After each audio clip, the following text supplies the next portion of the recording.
Le printemps, mais qu'est-ce que c'est beau avec ces oiseaux qui se mettent à chanter, ces jours qui rallongent, les gens qui se déshabillent et puis ces beaux arbres en fleurs un peu partout.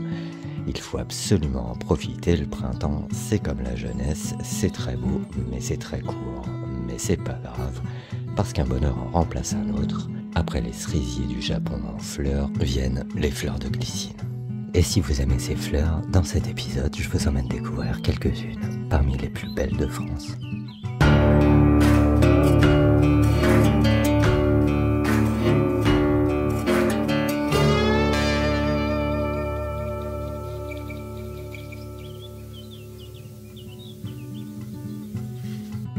Salut à tous, bienvenue sur cette chaîne consacrée aux arbres remarquables, bien qu'aujourd'hui ça ne soit pas tout à fait le cas, parce que je vais vous parler de la glycine, et que la glycine, ça n'est pas un arbre. Alors, tant pis.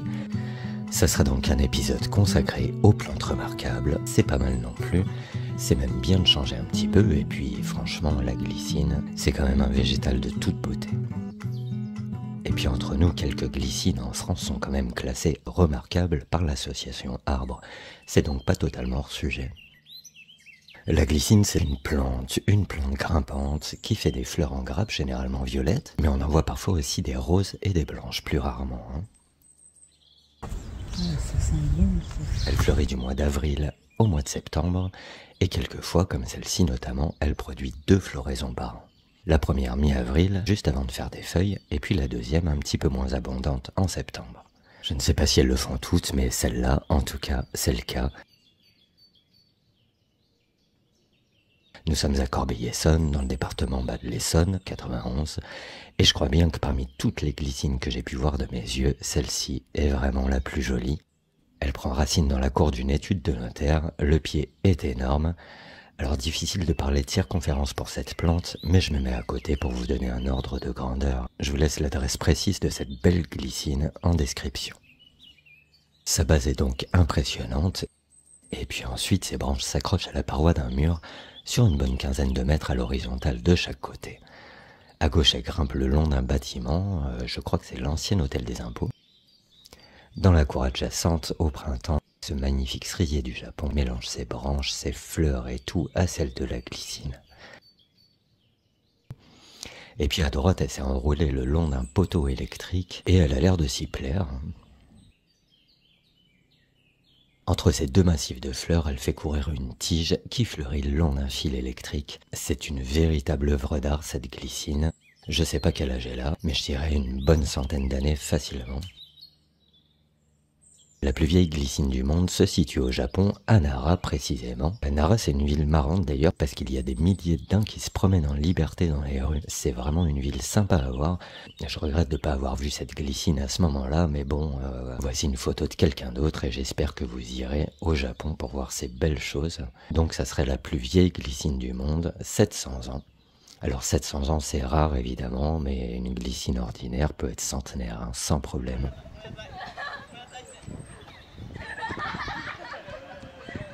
Un petit peu plus près de chez nous, en voici d'autres qui méritent un petit détour si vous passez par là, mi-avril. Je vous emmène voir ça. Dans le département de l'Essonne, 91, je vous avais parlé sur le premier épisode de cette chaîne des arbres du parc de Chamarande, et notamment du platane marcoteur, du hêtre pourpre et du bel arbre de Judée en fleurs. Et à côté de Chamarande, vous avez la ville de Lardy, et en face de la mairie, vous trouverez une belle glycine magnifique qui s'accroche partout sur la grille d'un cabinet médical, je crois, ou d'avocat, je sais plus, mais qui est tellement lourde qu'elle est soutenue par des béquilles. Impossible d'obtenir le moindre renseignement sur son âge, comptez quand même une bonne centaine d'années pour cette glycine.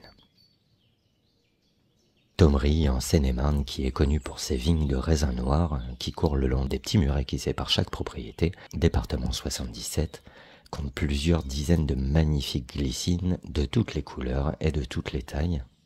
Celle de la place de l'église est vraiment intéressante, elle entoure de toutes ses branches la boîte à livres.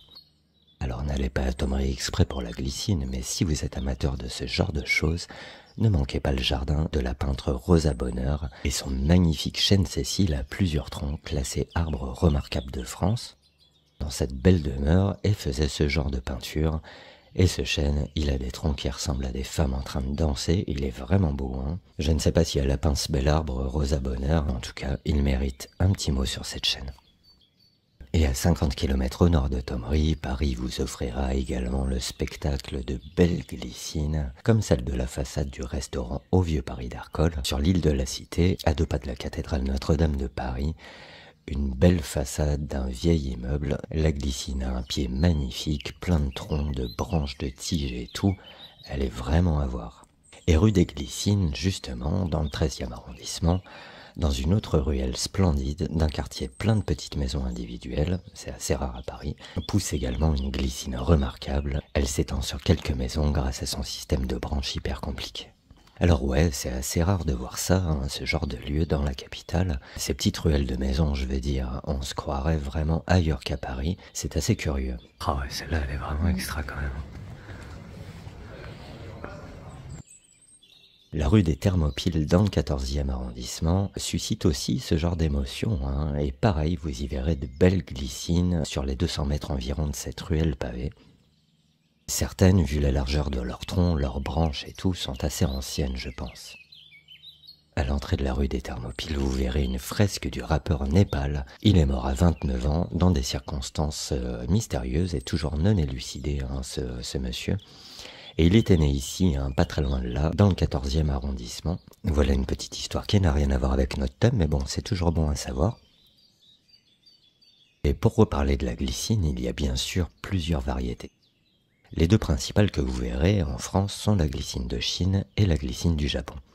Alors la première, elle a été importée à la fin des années 1600 au château de Versailles, et la deuxième un peu plus tard, au milieu des années 1800. Alors elles sont semblables, hein, elles sont très semblables, faut vraiment avoir l'œil pour les distinguer, mais elles se différencient quand même de différentes manières, dont le sens d'enroulement de leur tige autour du support. La glycine de Chine est lévogyre, c'est-à-dire qu'elle s'enroule dans le sens anti-horaire, donc dans le sens contraire des aiguilles d'une montre, autour du support donc, autour des grilles et tout, des poteaux, etc. La glycine du Japon, par contre, elle est dextrogyre. C'est l'inverse, elle s'enroule autour de son support dans le sens des aiguilles d'une montre. C'est assez curieux comme phénomène, c'est assez dingue, hein, la nature quand même.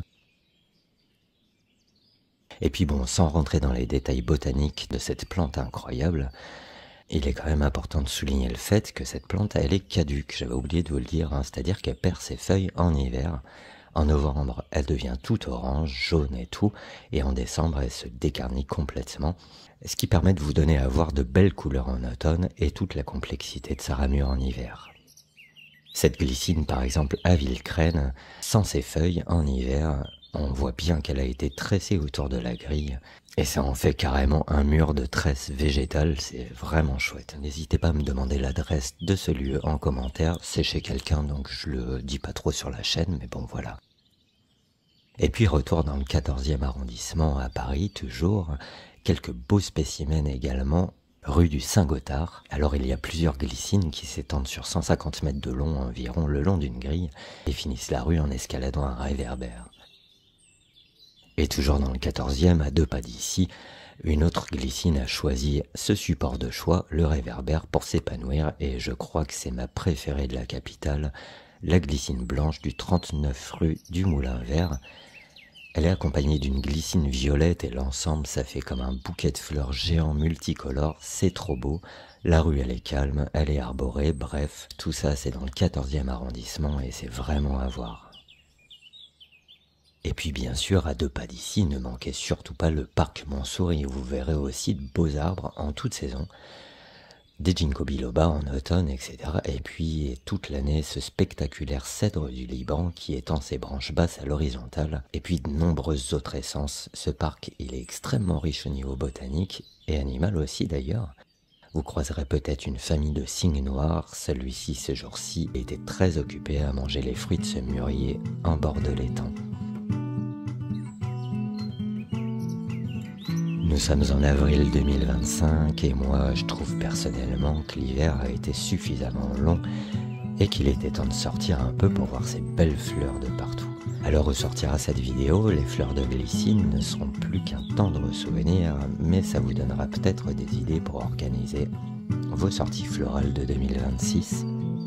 Et une bonne idée serait d'aller dans le village d'Arnac-la-Poste, en Haute-Vienne, département 87.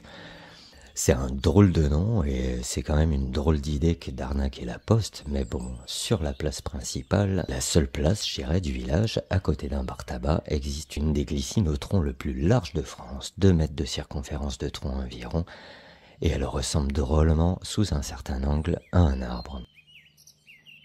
Des milliers de fleurs de partout, ça sent hyper bon. Mi-avril, franchement, ne ratez surtout pas ce village d'Arnac-la-Poste et sa belle glycine, c'est une des plus belles que j'ai vues et une des plus abondamment fleuries que je sois allé voir pour ce petit reportage.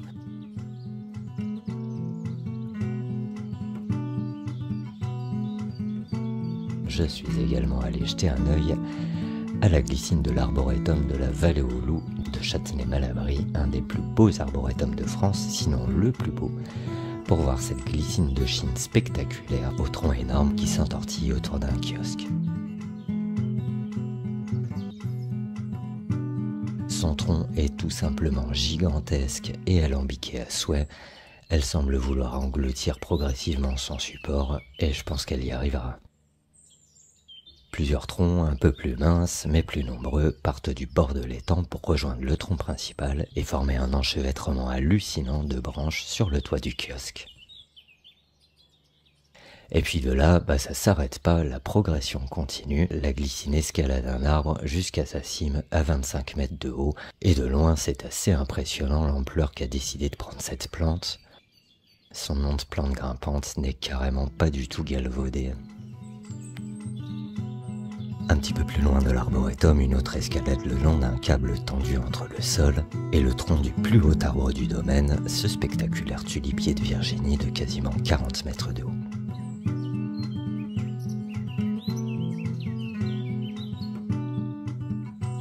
Fin avril 2025, les feuilles de glycine poussent et leurs fleurs tombent peu à peu, mais c'est pas grave, car un bonheur en remplace toujours un autre. Après les fleurs de glycine, viennent les arbres de juillet en fleurs.